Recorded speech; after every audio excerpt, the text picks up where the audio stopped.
Limited yung ating supply ng ganito. Limited. Kaya palitan ko lang yung mga may sira.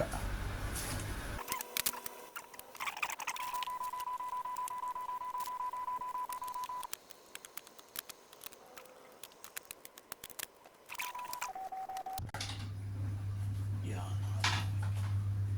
So kung mapapansin, nasa 53 kasi nakaparallel sila mga technique. So mangyayari siguro i-series natin silang lahat.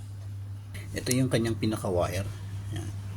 Dalawa siya nakaparallel, dalawang circuit na nakaparallel. So ang gagawin na natin, isi-series natin para at least yung voltahe niya, di ba kanina pa nasa 53 volts, parang ganon.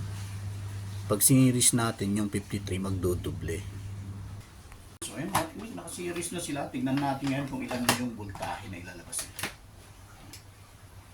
Yan. So pag nilagay natin yung load, yan, naging 107 mga technique.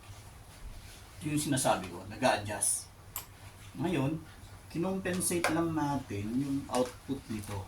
Kasi nga fix lang 80 eh. Tingnan natin yung 80 volts, kaya niyang pailawin lahat. Yan. So yung mga technique ang ginawa natin, ayan, nakakabit na siya sa ating board. Tapos dito pinag-series na natin yung terminal mga technique. Saksak natin. Tingnan natin kung gagana. Ayun, mga technique. Titignan yung mga technique kung ilaw na siya. Ayan. So, yan. Okay na siya mga technique. Ganun lang gawin natin. Balik na natin yung panel. Okay. Thank you Lord. Thanks God.